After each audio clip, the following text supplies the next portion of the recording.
develops here on KTN News, only the best way that we can.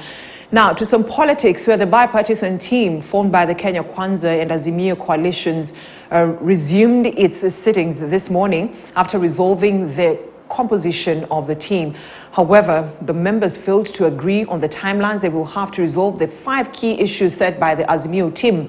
They also failed to agree on whether the process will be entirely parliamentary or will include other players from outside Parliament. Now, they however agreed on the appointment of Paul Mwangi and Muthomi Thiankolu as joint secretaries. Chris Sairo reports. After the stalemate over the composition of the bipartisan talks team that persisted for 3 weeks, finally the members of the bipartisan team drawn from Kenya Kwanza and Azimio coalition resumed talks a Friday morning. However, the Friday meeting that lasted for 4 hours did not yield much, as the members could not conclusively agree on the terms of reference. The framework, that is how we are to engage, the drafts we have. We were also to discuss the tabling of issues. What issues are coming to the table to be discussed as the points we are in divergence, the points we have not agreed upon, because where we agree upon, possibly there is no issue. We discussed the issues of the framework agreement and the issue of tabling the respective issues. We wish to report that on those twin issues we've made tremendous progress, and it's work in progress. We have not finalized. We will finalize by early next week, and we will report to you fully. The members did not also agree on whether the composition of the team will be strictly elected members. Azimio is adamant that the talks should be an all-inclusive one. On the issue of formalization, we have postponed the substance of that discussion to next week. We have explored some of the various issues around it. The first issue is whether it could be a parliamentary process. The second issue is whether it could be by executive gazettement under Article 131 of the Constitution.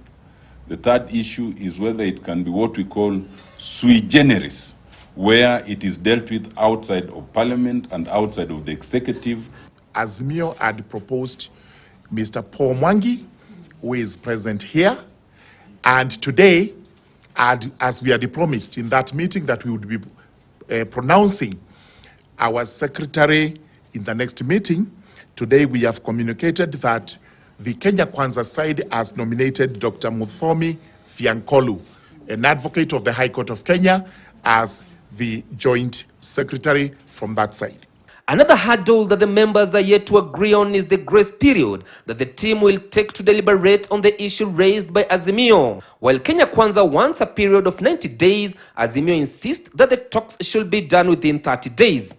The 30 days, it was in good faith. It was meant to signal the fact that this is an urgent matter.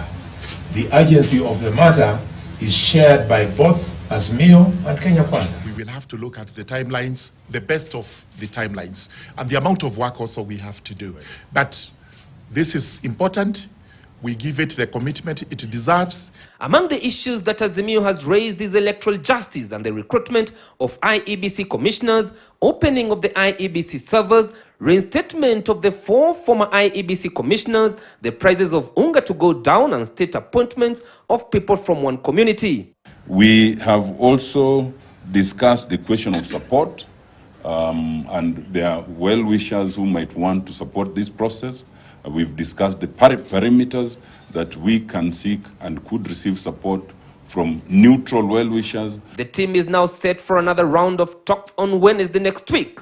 Speaking at another event, the Speaker of the National Assembly, Moses Wetangula, told MPs to agree and move the process forward.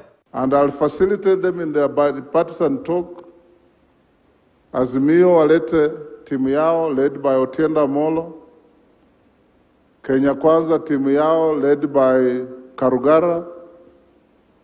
Give them backup. And I want to encourage you, my dear brothers and sisters, don't ridicule them, support them. We have no spare country, we have only one Kenya.